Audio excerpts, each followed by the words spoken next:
Buenas noches, ¿cómo están? Bienvenidos a este capítulo número 7 que les traemos nosotras entre Nutri sin etiqueta. Y por supuesto con mis compañeras que ustedes tanto quieren y aman, ¿verdad?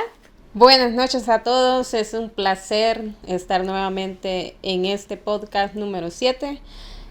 Pues cabe recalcar que muy especial, así que vamos a darle.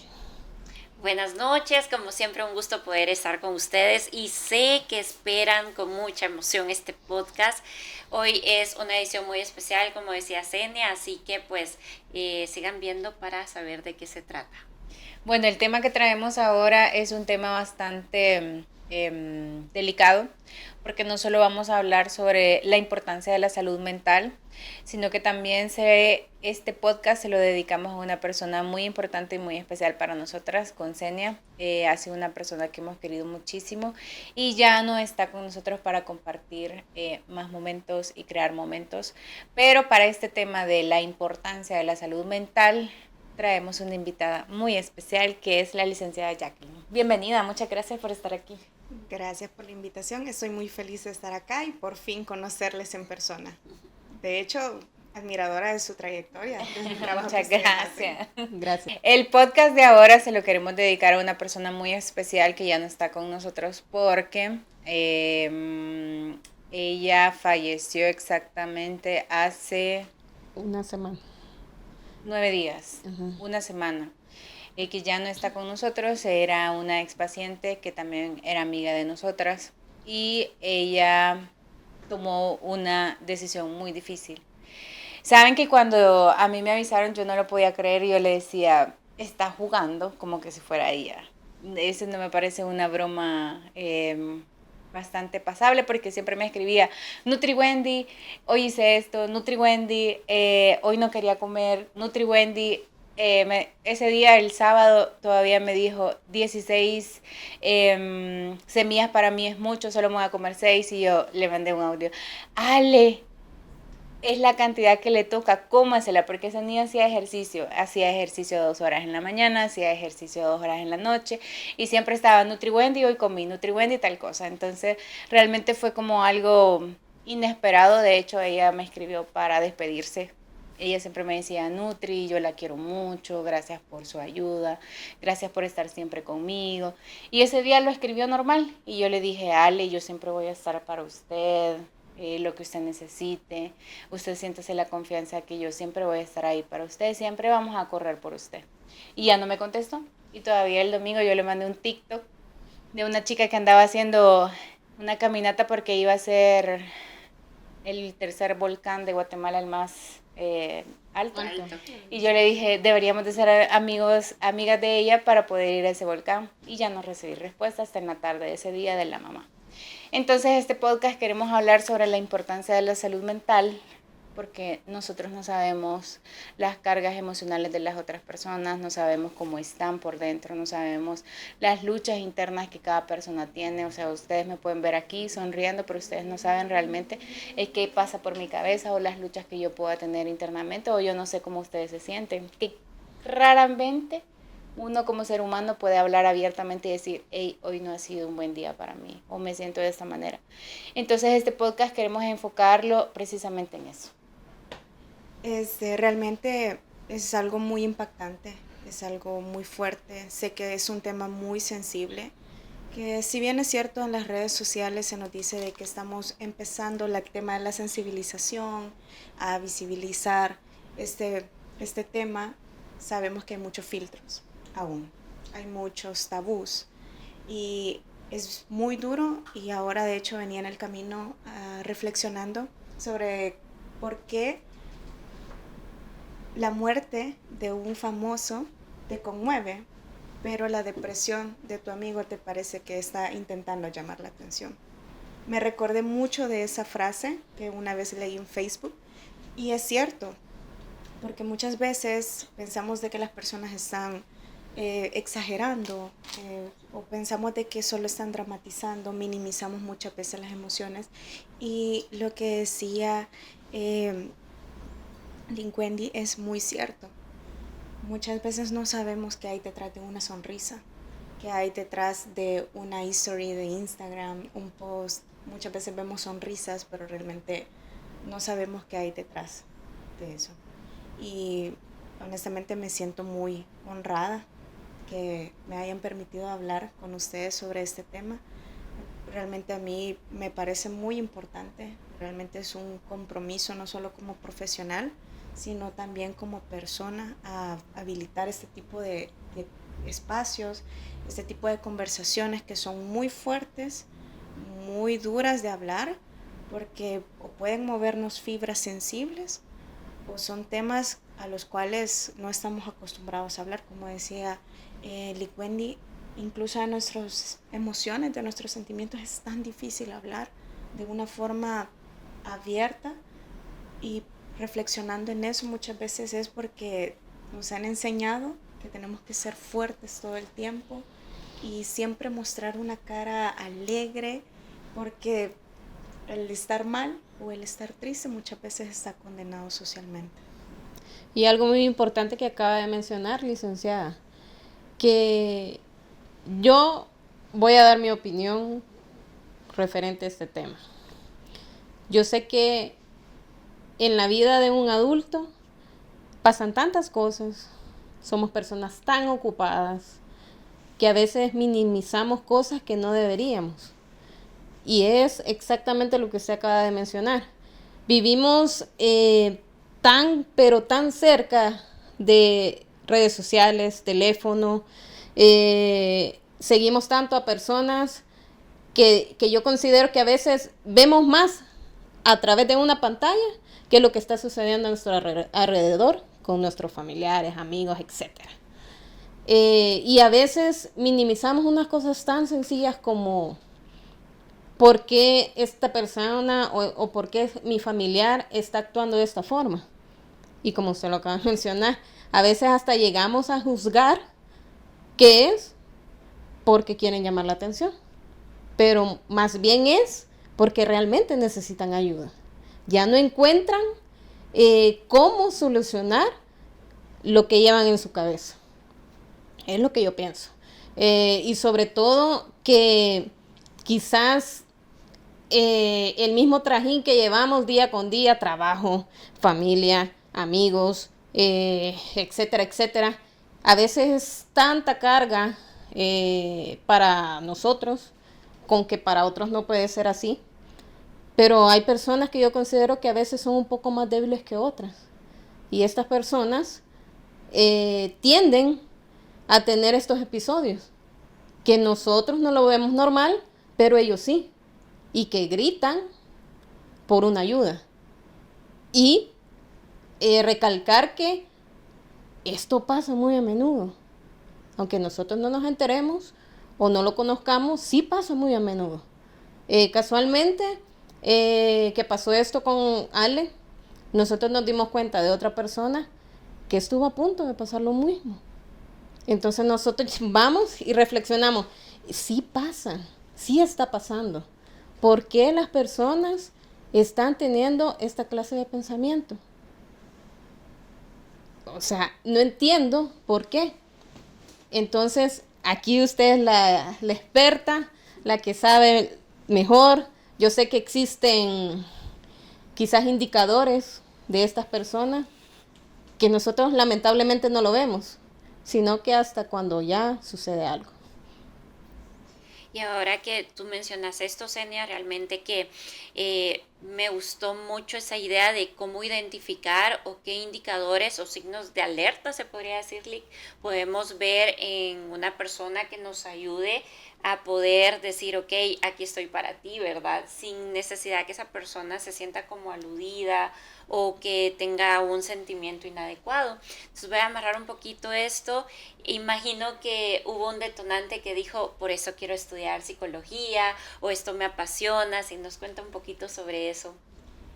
Para poder hablar un poco de cómo nació mi pasión, mi interés por la psicología, voy a ser bastante breve. Cuando yo tenía más bien 14 años, tuve un accidente cerebrovascular. Entonces, a partir de eso, pues yo estuve mucho en tratamiento con neurólogos y estuve en el San Rafael. Entonces, en ese entonces, en el área de San Rafael, lo recuerdo como si hubiese sido ayer, se los prometo, estaba acá el área de psicología, al fondo estaba psiquiatría y neurología estaba de este lado. Entonces, pero la sala de espera era así. Entonces ahí estábamos con mi mami y en eso pasó una camilla con una mujer, no sabía la edad, pero estaba toda vendada, parecía momia. Entonces a mí me impactó porque yo nunca había visto algo así. Entonces mi mamá estaba en el teléfono, pero yo vi y que pasaron la camilla al área de psicología, donde estaba la psicóloga. Me pudo la curiosidad, salió la psicóloga y yo le pedí que quería hablar con ella. Y ella, muy amable, me preguntó qué pasaba y yo le pregunté qué le pasó a ella. Y se quedó como entre le digo o no le digo, pero me dijo, ella es sobreviviente de un asalto sexual. La quemaron y la dejaron tirada en la calle, pensando que estaba muerta. Y ella ahora está conmigo para tratar el trauma.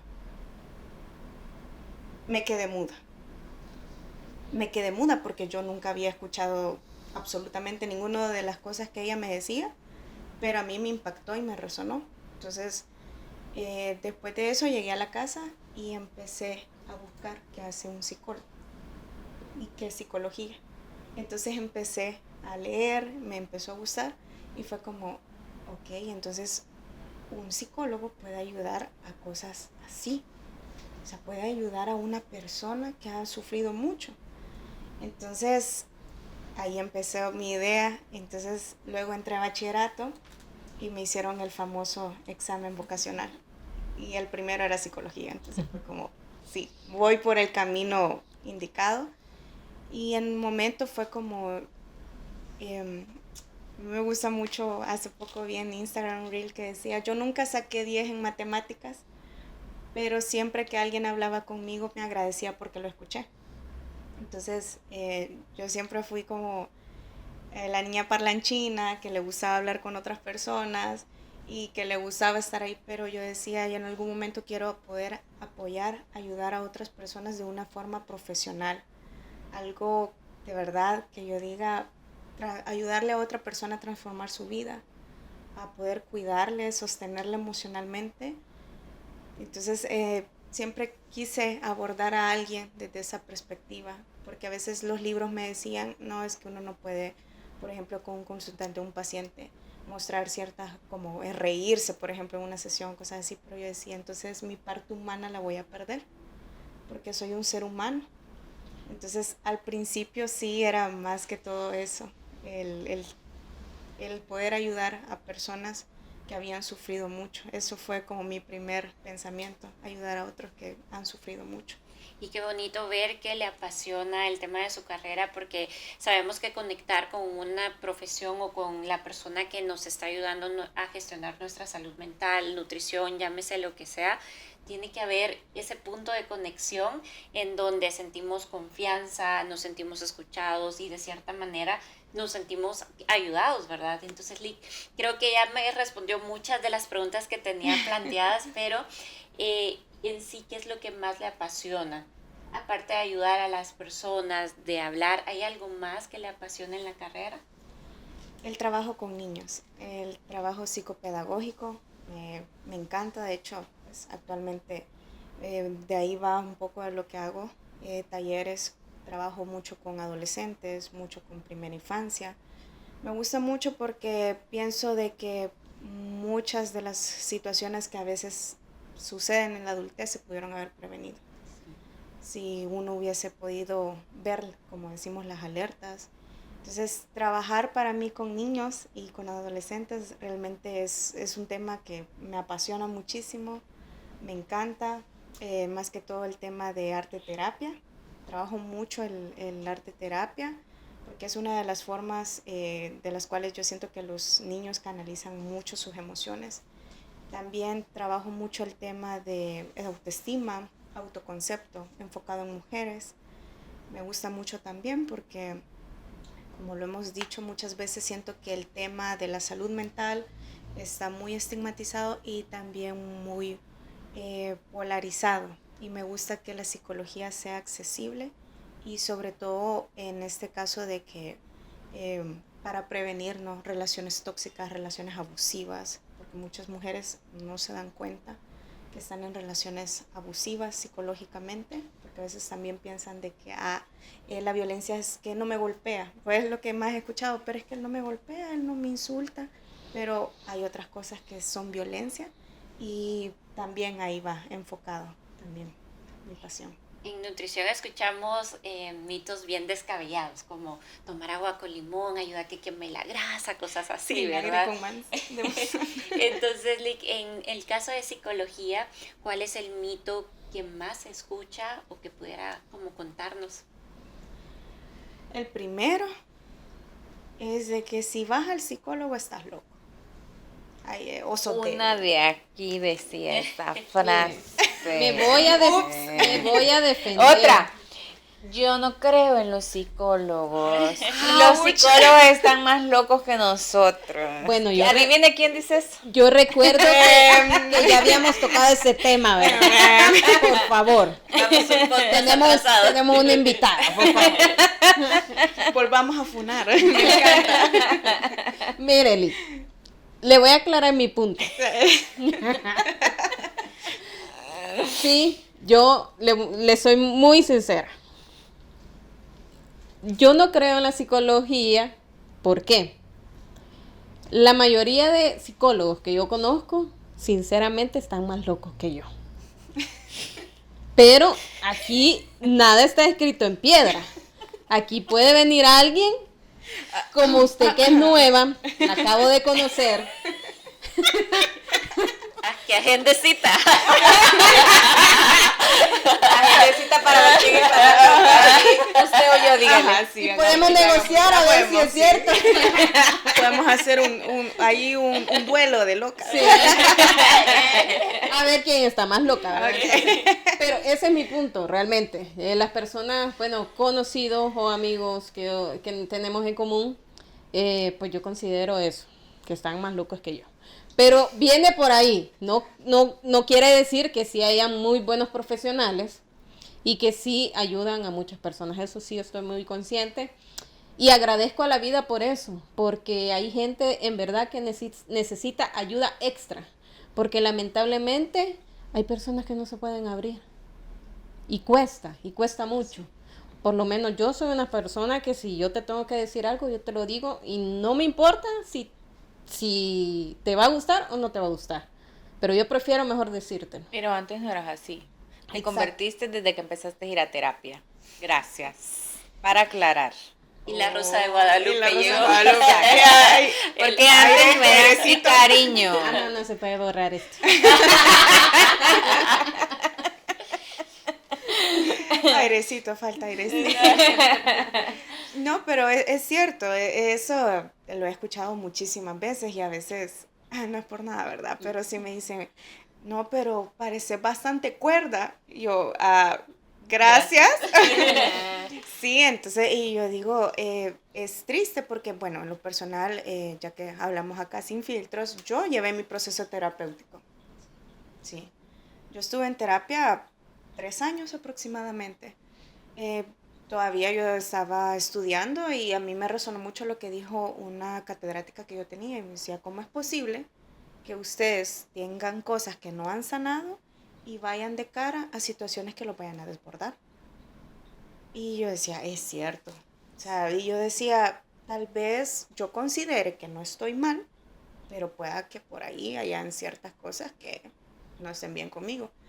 Y de hecho a mí me ayudó mucho, porque yo no sé cómo hubiese reaccionado inicialmente cuando empecé el tema de dar terapia a otras personas, porque de pronto pasa de que hay historias muy fuertes o situaciones que resuenan con la propia historia de uno. Y entonces hay que aprender esa parte de no la contratransferencia, mantener mi perfil profesional, que esto no me afecte y yo tampoco hablar desde mi experiencia, porque eso pues, sabemos que no es ético, Pero sí, honestamente yo considero que es de rigor que uno antes de ejercer tiene que llevar un proceso terapéutico. Inclusive, pues todavía yo siempre me mantengo, ¿verdad? Me mantengo en sesiones, tal vez ya no como antes, porque ya hay muchos temas de los cuales yo ya traté, pues ya lo superé y todo, pero ya todavía, pues a veces me desborda el estrés, a veces hay cosas que honestamente yo soy una persona que le cuesta mucho hablar de situaciones preocupantes o situaciones que a mí me ponen triste. Y pues yo soy más que todo la que se ríe, la que anda haciendo chistes, pero sí, tengo mis cargas, entonces pues ahí gestiono mejor y pues las miles de cosas que hago al día también eso me ayuda, el ejercicio, hasta cocinarme mis comiditas y todas esas cosas sí ayudan mucho, pero sí es muy importante hablar de que también uno tiene que estar bien emocionalmente y mentalmente antes de ir de cara, porque primeramente siento yo que es parte de la confianza que alguien me está dando, porque confía en mí, confía en mis conocimientos, pero también yo tengo que retribuir un poco esa confianza que esa persona a la que yo tengo de frente. Me está convenciendo, Lili. Me está convenciendo. Y vamos a, bueno, ya entrando de lleno al tema, me gustaría que habláramos sobre qué es realmente la salud mental. ¿Cómo podríamos desarrollar o decirles a los que nos están escuchando ahorita qué es verdaderamente la salud mental? Porque todos lo relacionamos a comer bien, sentirme bien, dormir bien, pero realmente es que no es eso nada más la salud mental.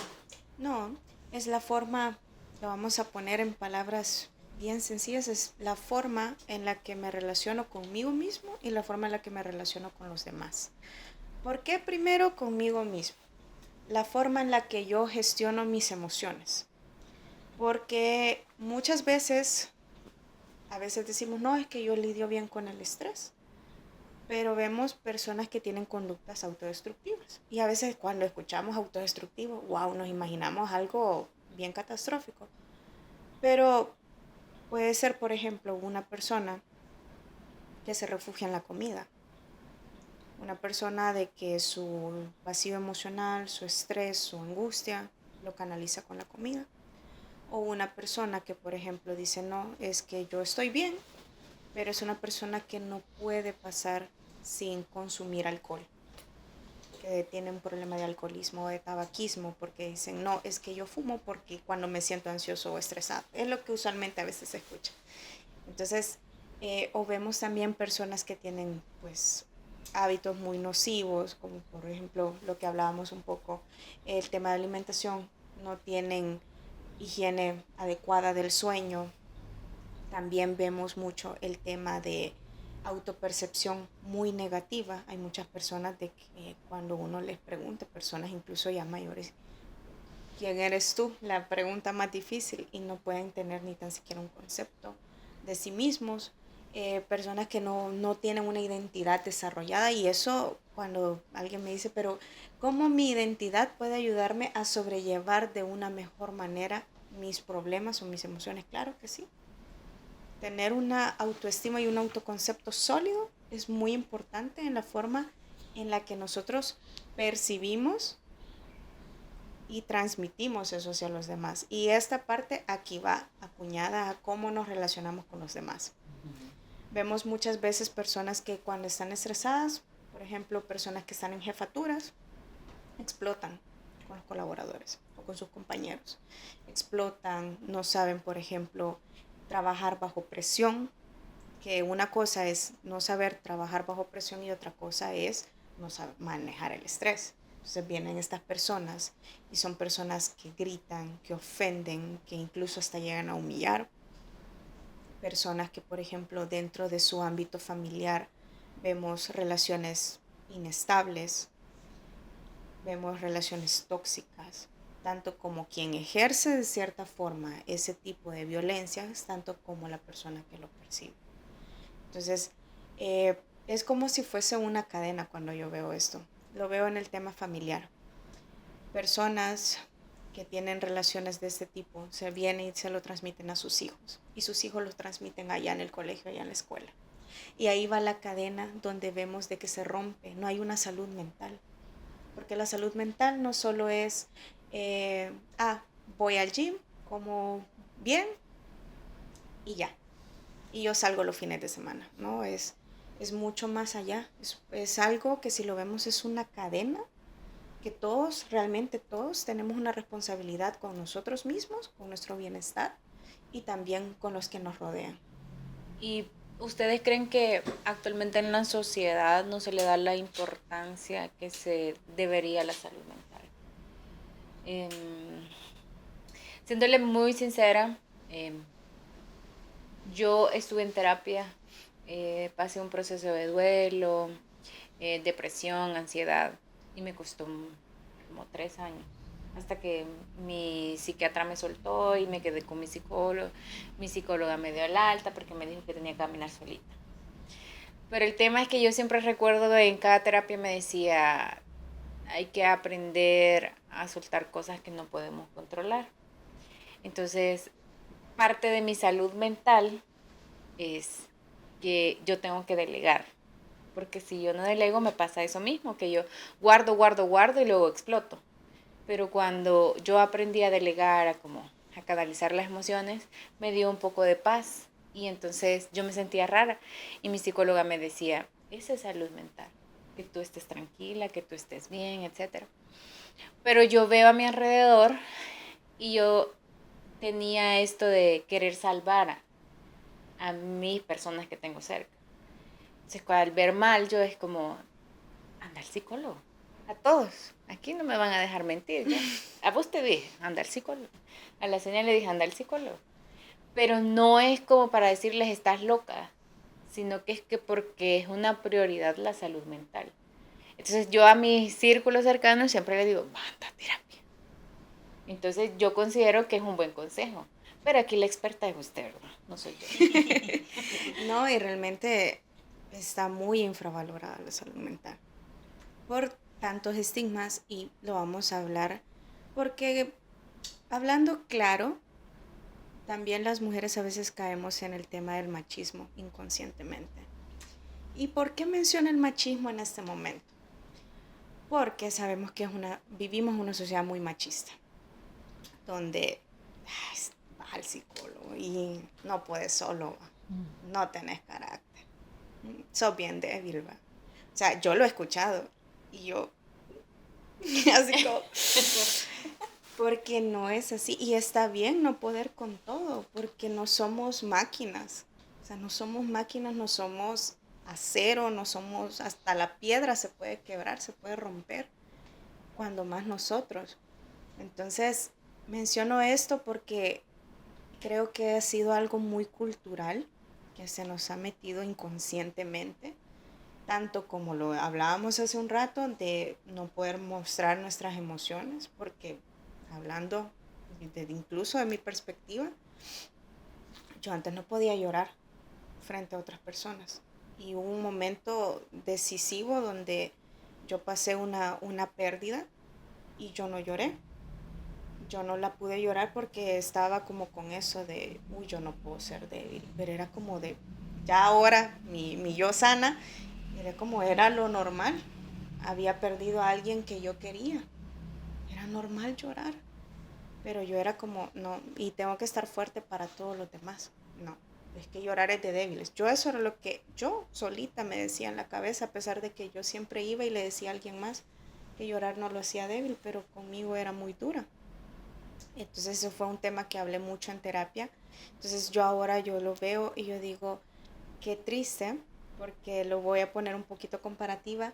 Cuando nosotros nos enfermamos, lo primero que hacemos es buscar al doctor, buscar medicina, buscar una ayuda. Pero ¿por qué cuando nos sentimos mal no buscamos ayuda profesional? ¿Será porque yo considero de que lo vemos algo tan mínimo? Sí. Y no importante quizás. Sí. Y eso es algo tan grave porque nuestro cerebrito es el que nos despierta, el que nos mantiene acá. y no le damos el valor que realmente tiene. Entonces, ¿por qué son? Porque me voy a meter al guacal porque todos hemos pasado por ahí. Entonces, ¿por qué somos así? ¿Por qué lo dejamos en segundo plano?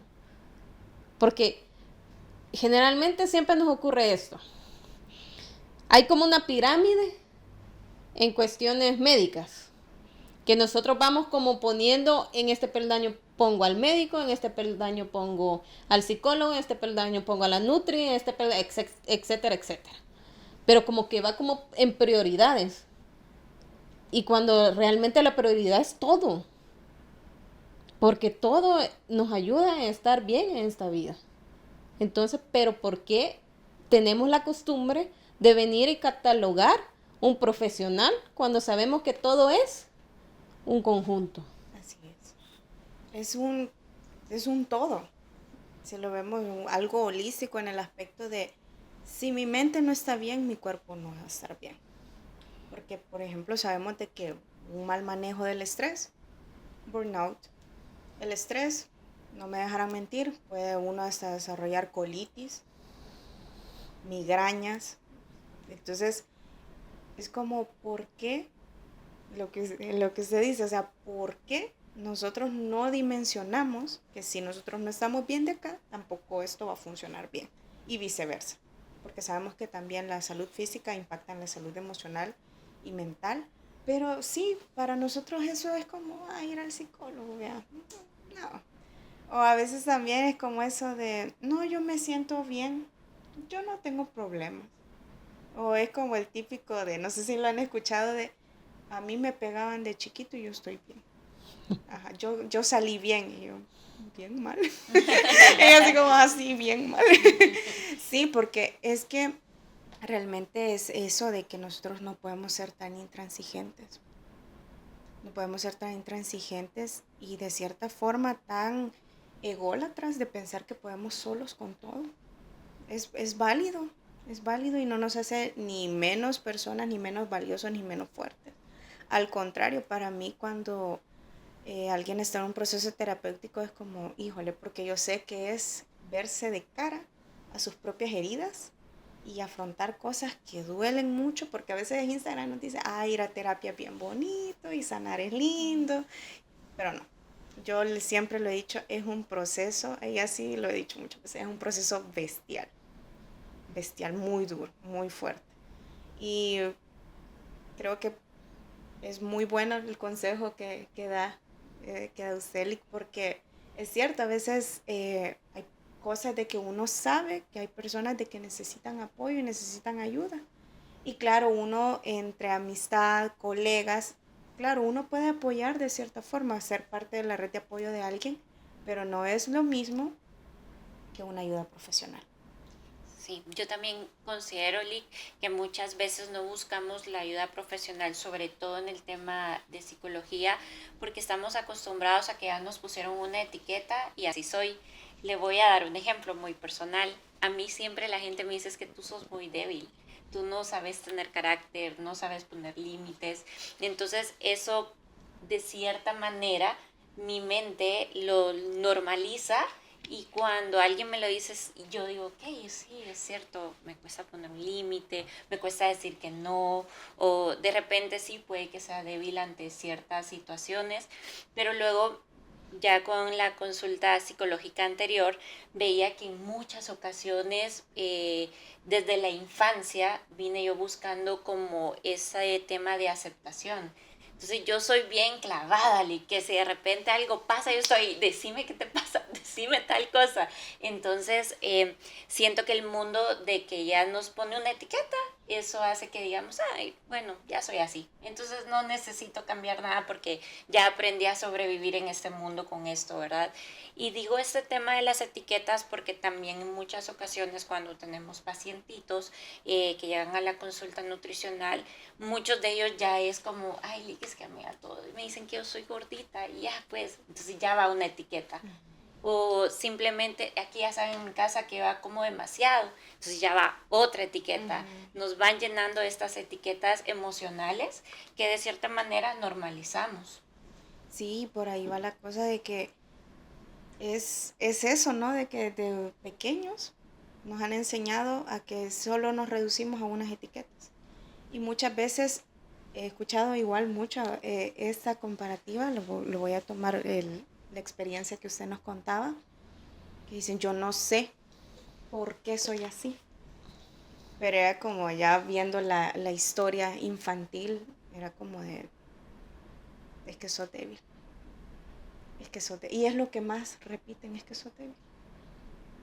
Entonces, y yo una vez preguntaba, ¿y cuándo decían que usted era débil? ¿Cuándo lloraba? ¿O cuándo decía que algo me dolía? Y era como, ok, que una persona que muy probablemente no recordaba todos los días estas etiquetas, pero ahí quedaron grabadas. Y para mí hay algo, una comparativa que me encanta mucho con respecto a los niños, y es que les decía uno de los psicólogos, es como una tabla rasa y vienen los adultos y escriben cosas sobre ella. Yo decía, es cierto. Y a veces también, incluso nosotros a esta edad adulta, a veces hacemos comentarios bien pasivo-agresivos. Cuando alguien está intentando buscar ayuda o no está bien, como, ay, pues ya vas con lo mismo, anda, distraete, anda al gym, es lo que más he escuchado, anda al gym.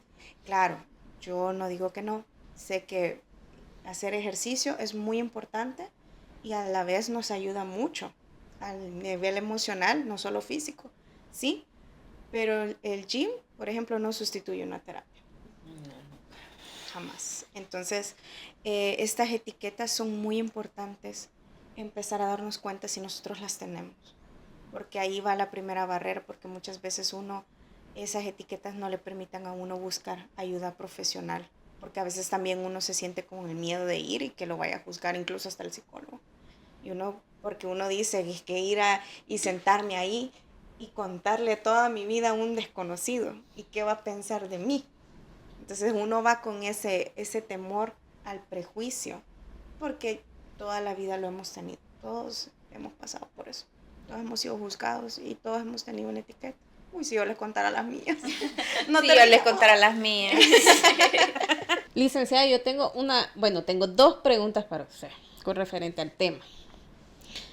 Usted acaba de mencionar una palabra tan clave que es la ser débil. Pero en el caso de las personas que lamentablemente toman la decisión de ya no continuar en este mundo,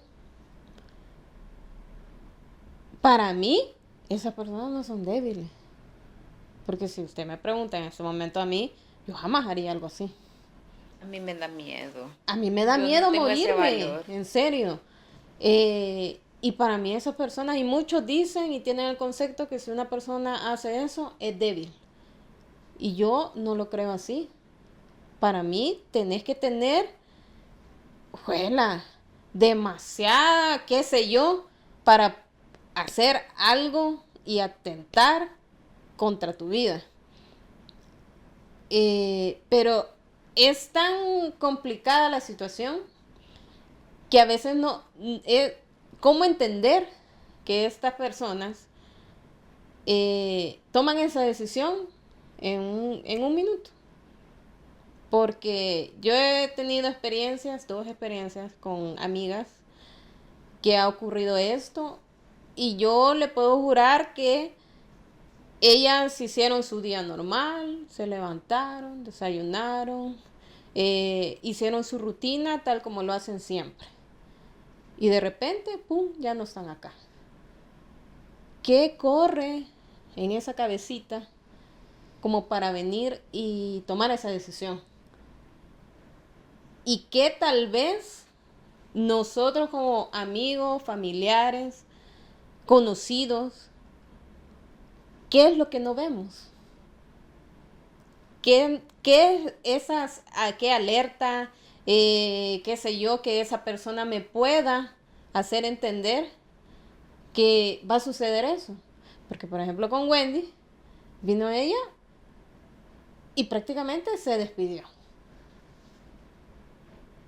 Pero en la cabeza de la Nutri nunca pasó venir, ella va a hacer algo.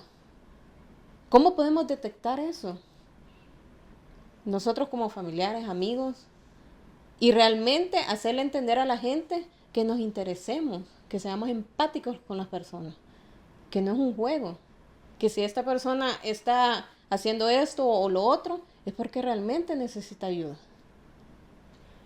Primero, lo que dice es cierto, no son personas débiles. Yo solo muchas veces me he puesto a pensar, tratar por lo menos de dimensionar un poco del dolor que esa persona debe de estar pasando o que debió haber vivido para llegar a eso, porque no es una decisión fácil de tomar. Nosotros lo hablamos y no sé, no lo coincidimos porque o da miedo, cosas, pero yo digo, ¿qué límite o qué límites llegó esta persona para primero considerarlo, pensarlo y luego ejecutarlo? Híjole, aguantar tanto debe ser muy duro. Y lo primero que a veces sucede y es la culpa. ¿Por qué no lo vi? ¿Cómo no me di cuenta? ¿Qué hice mal? Y esto duele, porque son preguntas que muchas veces no vamos a tener una respuesta.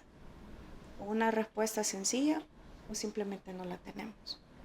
Porque hay personas, porque por eso yo le llamo que esto es como un enemigo silencioso. Como si fuese algo que se permeara bajo la piel de la persona y no lo vemos. Porque muchas veces esta persona viene, se ríe, sonríe, postea cosas, habla, la hemos visto. Y como de un día para otro ya no está. A veces vemos señales, por ejemplo, cambios en la alimentación o exceso de alimentación o restringir la comida. Vemos hipersomnia, es decir, duerme mucho o insomnio. Vemos que esta persona incluso cambia la higiene. Antes, por ejemplo, podía ser una persona muy arreglada, estéticamente muy linda, muy ordenada. Y de pronto vemos que esta persona ya ni tan siquiera quiere bañarse. Ya no quiere salir de casa, las actividades que le gustaban dejaron de encontrarle un sentido. Y por ahí va la cosa, cuando empiezan a perder el sentido. Pero ¿qué pasa cuando no lo vemos? Y es algo muy difícil porque volvemos al punto de que hay muchas personas que no pueden hablar de sus emociones. Y siempre quieren mostrar porque a veces yo lo digo, no es porque uno sea hipócrita, pero todos hemos pasado por eso, experiencia de tener máscaras. La máscara que yo proyecto al mundo, la máscara fuerte, la máscara dura, la máscara o la simpática, la alegre, la que siempre está ahí fregando y todo. Pero ¿qué hay detrás de esas máscaras sociales que tenemos? Y muchas veces eso es lo duro. No ver las señales, porque no las había. Y a veces uno viene y uno repasa y dice, pero es que no me di cuenta, porque muchas veces no las hay. Y es duro decirlo, porque nosotros quisiéramos que las hubiera siempre, pero no siempre las hay, porque tiene mucho que ver con el tema de cómo estas personas, y lo digo con la sensibilidad y con todo el respeto a las personas que ya no nos acompañan en este mundo porque tomaron esa decisión, lo digo con mucho respeto, empatía a la familia y a los amigos. Estas personas muchas veces tienen que ver con características de cómo afrontaban las situaciones, tanto familiares, sociales, laborales, porque muchas de esas personas siempre nos mostraban una sonrisa, siempre nos mostraban la mejor cara. ¿Cómo nos íbamos a dar cuenta? ¿Cómo darse cuenta? Y es muy importante y es algo que sí quiero ser muy enfática a amistades y familiares que han perdido personas. No es culpa. No es culpa de nadie.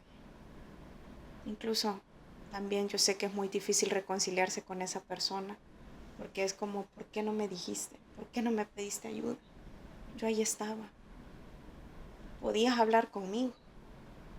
Y reconciliarse con ese tema es muy duro, porque es parte del proceso de duelo, pero sí es muy importante.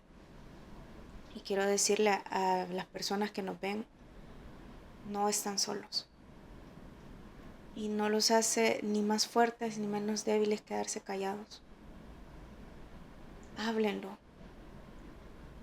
díganlo. La solución no es esa.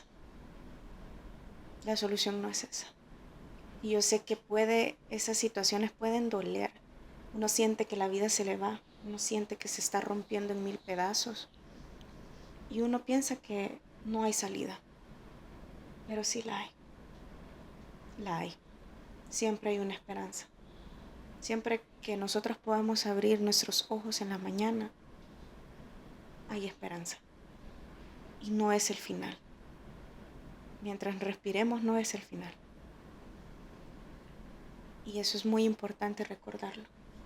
Y que siempre, yo estoy más que segura, una persona, aunque sea una, nos va a querer escuchar. Una. Y créanme, y si ustedes no tienen la confianza, buscar ayuda profesional. Pero hablarlo, decirlo. Y si ya han tenido la idea, eso es una señal muy importante de tomarlo en consideración, porque eso sí podemos hablar lo que no es normal, no es habitual, que ya alguien haya pensado en ya no estar aquí o en cómo hacerlo. Pero sí, es muy difícil cuando no hubieron señales. Pero eso, reitero, muchas veces es más tratar la manera de abrir espacios de diálogo emocional, más allá de cuando compartimos que estas situaciones muy amenas, fiestas, salidas y todo lo demás. También una pequeña acción puede ser empezar a decir, si algo en algún momento te pasa, estoy aquí. Y eso empieza a resonar, y por eso es tan importante hablar de salud mental. Porque no solo las personas adultas, sino que también, bueno, de hecho, cerca de donde yo vivo, hace un mes, un niño adolescente de 14 años se quitó la vida. Y uno dice, pero ¿por qué? ¿Qué pasó? Y por eso es muy importante hablar de salud mental.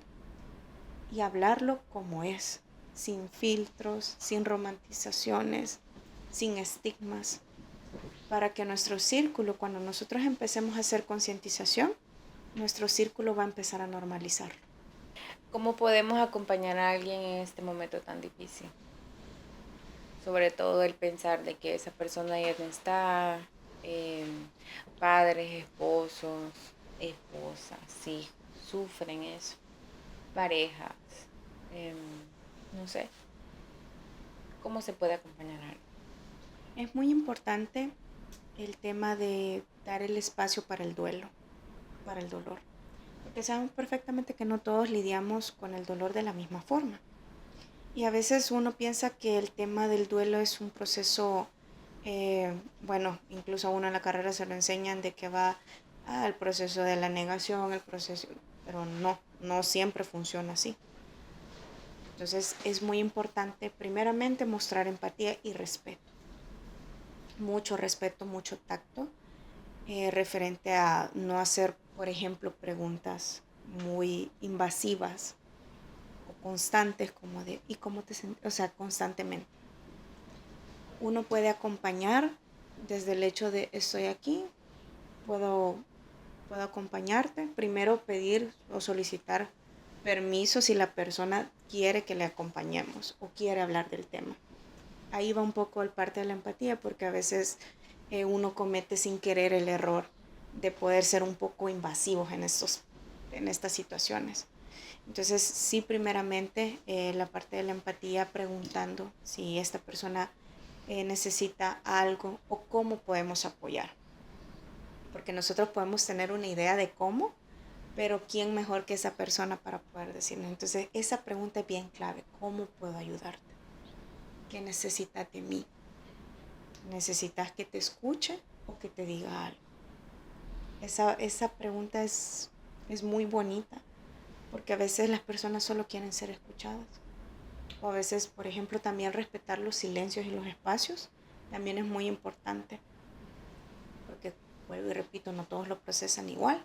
Entonces muchas personas muy probablemente se cierran, quieren estar solas, y es importante, ok, por ejemplo, te dejo estar solo o sola, pero aquí estoy. Aquí estoy. Si me necesitas, llámame a la hora que querrás o escribime, yo aquí estoy. No estás solo. Hacer esa afirmación de respeto tu espacio, pero te hago saber de que yo estoy aquí.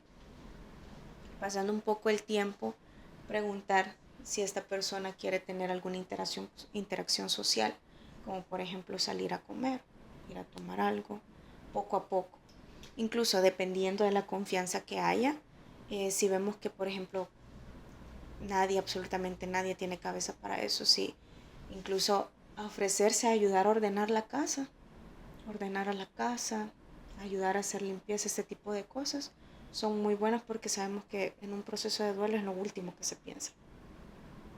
Y si empezamos a ver conductas destructivas como el consumo de estupefacientes, de alcohol, ingesta inadecuada de alimentación, por ejemplo, atracones y este tipo de situaciones, sí poder apoyar y decir, pues considero que necesitas ayuda por esto y esto y lo otro. No desde, es que mira, vos estás mal y ya necesitas ayuda, no, sino que desde un punto respetuoso de yo he notado este cambio y yo entiendo que estás pasando por esto. ¿No has considerado en algún momento buscar un apoyo profesional? Es muy diferente a es que vos, o por ejemplo esto, a mí en lo personal me enoja cuando dicen, ya supéralo, ya pasaron 6 meses, retoma tu vida. No, para nada, no. O sea, está muy fuera, muy apático, porque es cierto, para nosotros que estamos afuera podemos decir recupera tu vida o seguir con tu vida normal, porque el mundo sigue. Claro, nosotros sabemos que el mundo sigue, aunque esa persona ya no esté, pero ¿cómo seguimos ese mundo con ese dolor encima? Es muy difícil. Entonces, afrontar esas situaciones con una persona es muy importante. Entonces, todo lo reduzco al respeto, primeramente. El respeto al duelo, el respeto a la persona y también no presionar a alguien a que continúe, como si nada. Porque no es, perdí un bolso. No es, perdiste un bolso o se te perdió el celular. No, estamos hablando de una vida que tuvo significado y que lo sigue teniendo porque el significado no termina después del sepelio. El significado sigue. Porque para mí no se muere quien se va, se muere quien se olvida. Y sabemos que aquí, bueno, sé que todos hemos perdido a alguien y esa persona nunca muere. Sabemos que está en otro lugar, ya no está con nosotros, pero uno la mantiene acá, en el corazón, en el recuerdo. Y siempre es importante respetar y honrar a quienes no están. Y qué bonito eso que menciona Lick, porque como usted dice, todos hemos pasado un proceso de pérdida o de duelo y la parte más difícil tal vez es para los que nos quedamos obviamente aquí terrenalmente por honrar un recuerdo, por de cierta manera hacer las cosas adecuadamente para que podamos honrar esa parte que vive de ellos en nosotros, ¿verdad? Ahora, me gustaría saber por qué nos cuesta tanto pedir ayuda, porque de cierta manera todos hemos estado también del otro lado de la moneda en donde hemos tenido esto que usted menciona, que de repente algún proceso de depresión, cambios o parámetros inadecuados en nuestra propia vida, pero ¿por qué nos cuesta tanto pedir ayuda? ¿Será que ya es un tabú el decir voy al psicólogo o, o qué nos detiene? Nadie nos enseñó a pedir ayuda. Nadie. Es muy duro porque yo lo digo de verdad, con toda la sinceridad, yo no juzgo a ninguna generación que nos precede. Ninguno, por ejemplo, de nuestros padres. Nadie nos hablaba sobre eso. Porque si lo vemos, a ellos tampoco nadie. Nadie les habló. ¿Quién antes hablaba sobre esto? Nadie. ¿Pasaban las cosas? Sí, pasaban las cosas, pero nadie las hablaba porque no era permitido. Así como hace, por ejemplo, se les voy a poner en algo tan común, así como hace unos 45 años, 50 años no era permitido hablar de menstruación, mucho menos hablar o expresar las emociones. Eso era, no, inconcebible. Imagínense, porque pues, si ponemos en un tema comparativo a menstruación con salud mental, es lo mismo, es salud. Solo que una es física y la otra es mental. Entonces nadie nos enseñó. Si nosotros acá hacemos remembranza, bueno, yo no recuerdo que alguien me hubiera dicho, No, si te sentís triste, pedí ayuda. O no, yo no recuerdo. Y yo no juzgo a los padres, porque nadie les enseñó. Y lastimosamente vienen de una generación donde eran muy duros, muy crueles, había mucha crueldad a nivel físico, a nivel psicológico, en los métodos de crianza. Entonces, por ahí viene la cosa, porque porque yo siempre digo, no hay que hacer valoraciones de juicio hacia nadie, porque ellos hicieron lo que pudieron con nosotros, como pudieron con las herramientas que tenían. Pero ahora nosotros que tenemos un poco, el hecho de esa pregunta de ¿por qué? Ya eso hace un ruido porque ya hay una conciencia. Entonces saber de que primeramente nadie nos enseñó. Nadie nos enseñó a pedir ayuda, abordando un poco, recapitulando las etiquetas que recibimos. Lo otro es el tema de la mala gestión emocional que nosotros tenemos. Y digo que tenemos porque todos lo hemos pasado y muy probablemente lo podemos pasar en cualquier momento, ya sea en ese momento o a futuro, de pensar que podemos con todo. Ese pensamiento de todología, yo así le llamo, nos consideramos todólogos, los que todos podemos y no, o sea, yo puedo con todo. Tenemos muy inmerso ese pensamiento en nosotros, ese chip de yo puedo con todo. Y sentir de que lo que mencionaba Lincuendi hace un rato sobre el control, sobre la necesidad de control que tenemos, nos gusta a muchos, y digo muchos porque yo me incluyo, es algo que de igual forma yo trabajé mucho, la necesidad del control. No es que hay que estar siempre, yo tengo el control de todo, ¿verdad? Tanto de mí como de los demás, o sea, es algo como si nos diera una satisfacción intrínseca, ¿verdad? Tener el control de todo. Pero aprender a soltar eso, usted sabe que eso cuesta. Eso cuesta. Sí, Sí, cuesta. De hecho, con esto que nos acaba de pasar de esta pérdida, Lick Van es una nutri que conozco desde, no sé, como 10 años quizás que la conozco. Y ella fue la única que me resonó mucho las palabras que ella me dijo. O sea, todas me decían, es que Wendy, mira, porque yo en mi círculo más cercano suelo ser como la mamá de los pollitos. La de, te aconsejo, mira esto, mira, no hagas esto, mira, esto te va a pasar esto, mejor agarra consejo, etc. Pero ella fue la única en este proceso de duelo que me dijo algo que me resonó mucho. Y ahí fue como, ya me sentí mejor y fue como, güey, vos nos aconsejas, vos siempre tenés palabras para nosotras. Si nosotras no te hacemos caso es porque nosotras no queremos, porque nosotras somos burras, porque escuchamos, nos entra en un oído, nos sale en otro y simplemente no prestamos atención a ese consejo. Y me dijo, acuérdate siempre del dicho, el que agarra consejo llega viejo. Y fue algo que yo dije, tienes razón, porque yo a cada una siempre trato cuando están mal, sí, yo las aconsejo siempre. Y era una de las cosas que me culpaba con Ale de, chica, si la Ale me hubiera dicho, yo la hubiera aconsejado más, inclusive ella hace una semana exactamente estuvo aquí en la clínica, la vi mal, pero ella días andaba bien, días andaba mal, días andaba down, días andaba súper eléctrica, ¿me entiendes? Entonces ese día que yo la vi, Ale, pero es que miren, o sea, traté de darle las mejores palabras y era algo que me recalcaba muchísimo de, hey, pero si ella me hubiera dicho, yo hubiese hecho mentira, no hubiera podido porque ya lo tenía en su cabeza, tal cual como dice Senia. O sea, era imposible. Y esto que usted está diciendo, el querer siempre tener el control es algo que cuesta un montón soltar. Ahora yo siempre veo que algo hacen las que me rodean y es como, te va a ir mal. Yo sé, yo ya te lo dije. 5 minutos para hablar, me comentas, yo sé que no está bien, pero al final yo no puedo controlarlo porque al final lo van a terminar haciendo.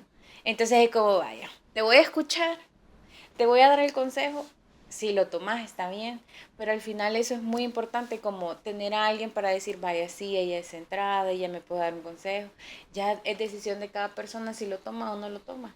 Entonces ya eso sí me ha costado un montón soltarlo, porque yo a veces digo, hasta con mi hijo tiene autismo, pero es grado 1. Y nosotras le decimos, mira, mi amor, cuando vos te sientas mal, decinos, te duele, él no, ni siquiera nos dice cuando le duele la garganta.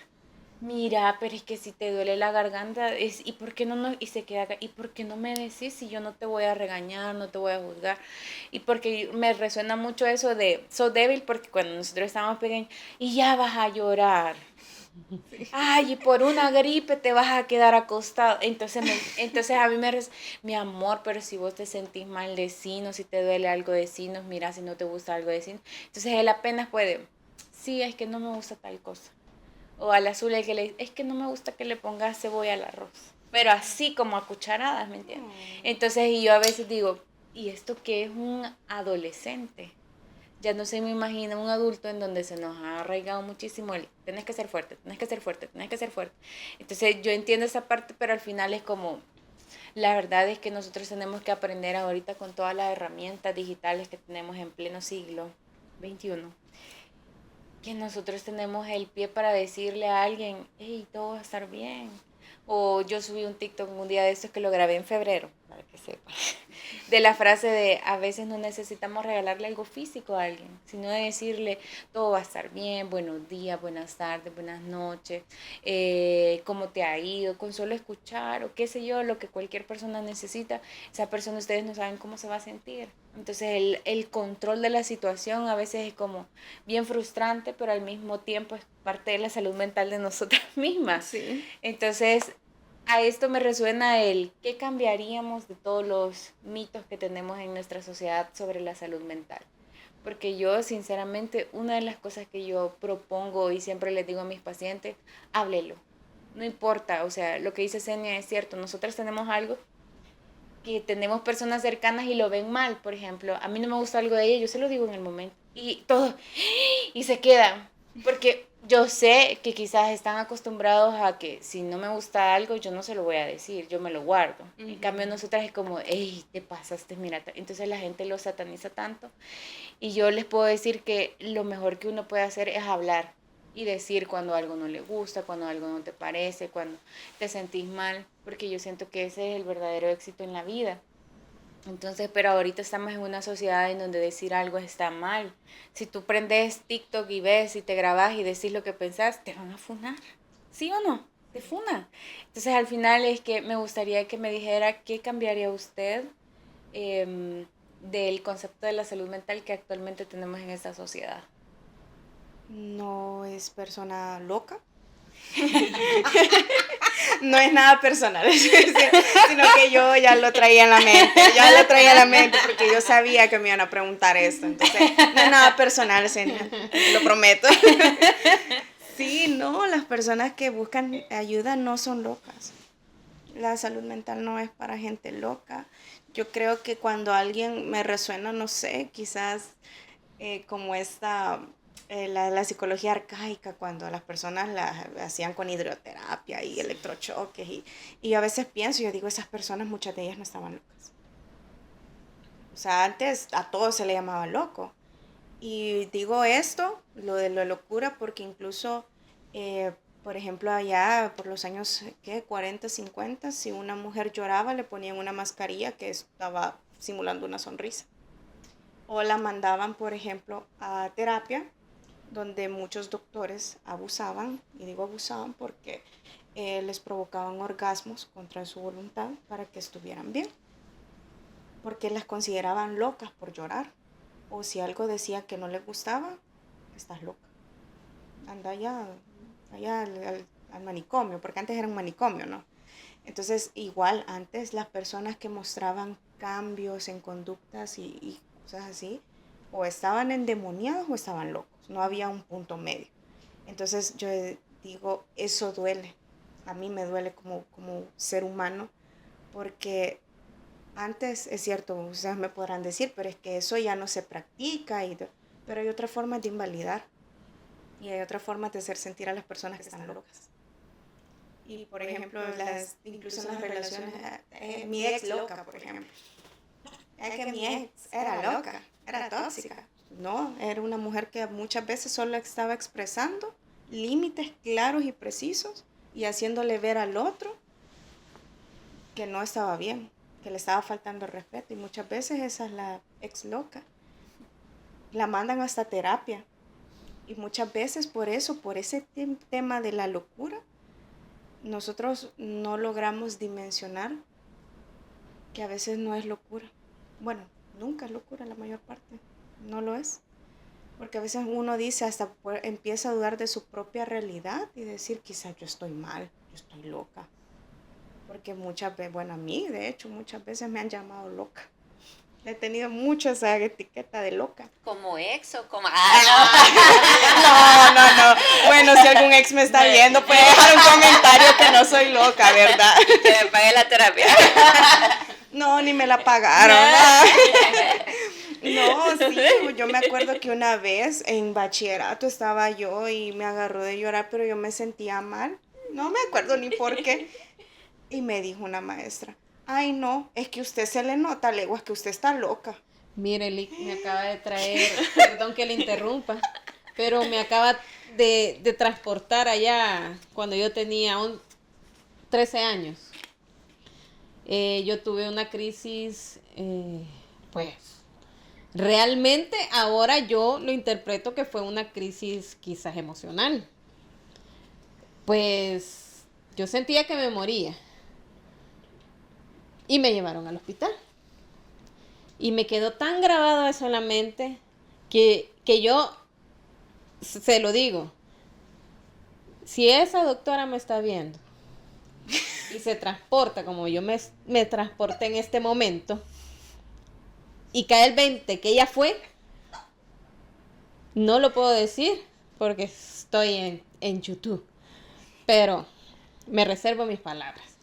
Pero la primer pregunta que me hizo en el consultorio fue, ¿te dejó el novio? Y yo me quedé, ¿perdón? Sí, me dice, porque las niñas que vienen así como vos, es porque las dejó el novio. Y a mi corta edad yo puedo recordar que yo estaba indignada. O sea, yo me sentía mal, en serio, de salud. Pero lo primerito que me dijo fue eso. Y yo dije, es tan increíble. Pero ¿era cierto o no era cierto? A lo que cruje, ¿era cierto? No. Hablando de tóxica.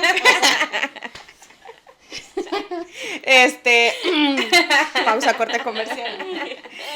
Sí, no, a mí así me pasó. Y total, y uno adolescente, y uno siente esa cólera. Sí, lo mismo me pasa. Ojalá la maestra me lo esté viendo. Así no estaba loca, ya vio. Bueno, no sé. No, pero sí, eso, o sea, usted iba por otra cosa completamente diferente. Pero lo primero es eso, es que la gente tiene como esa mala costumbre de atribuirse de, yo como que soy juez y verdugo, ¿verdad? Y poder juzgar la condición emocional de otra persona. Y por ahí va, o sea, porque de hecho nadie tiene el derecho de juzgar un dolor, ya sea físico, emocional, lo que sea, nadie tiene el derecho de juzgar algo que no le corresponde.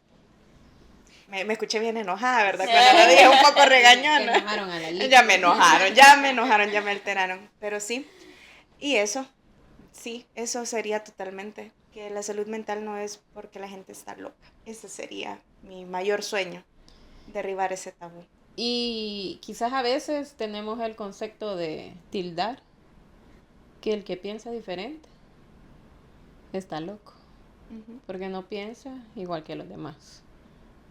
Pero quizás al final los locos son los otros por creer que todo mundo tiene que pensar igual. Más bien dicen de que cada cabeza es un mundo.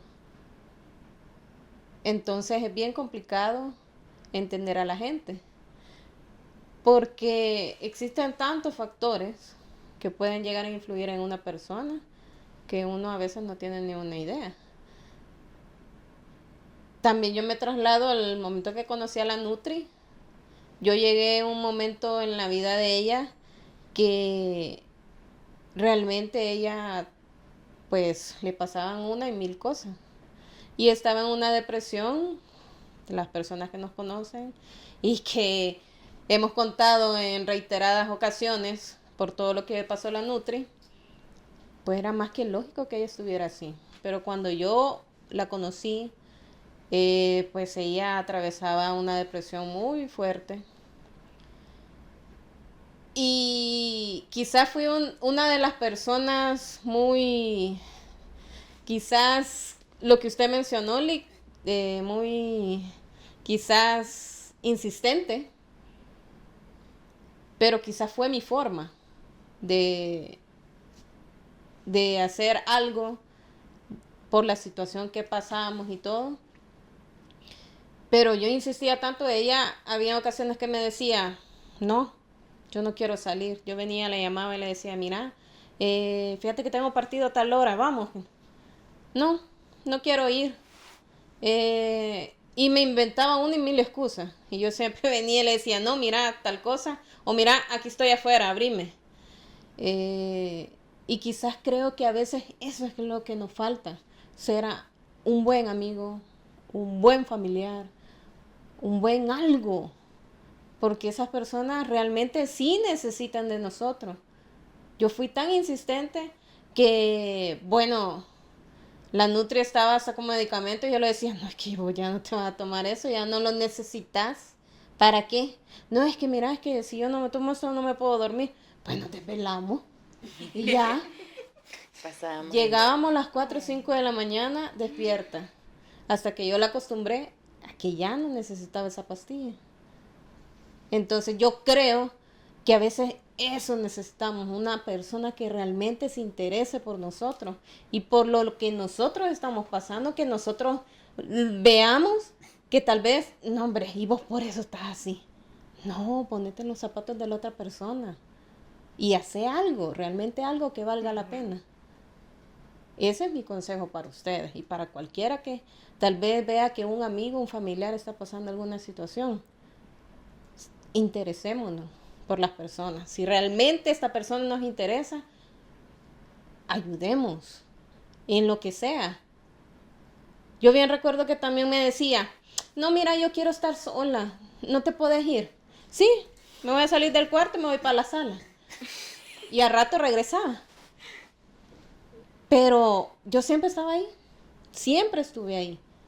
Toda la vida me quería rechazar. Toda la vida me inventaba mil y cualquier excusa para que yo no estuviera ahí. Pero yo ahí estaba. Y gracias a Dios, pues aquí estamos.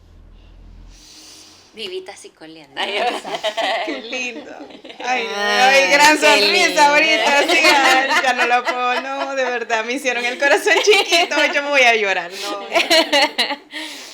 Qué bonito, lo que dice usted es muy cierto. Y la verdad es que se va a escuchar bien altruista lo que voy a decir, pero hay cosas que solo el amor las puede vencer. Y hay que amar mucho a alguien.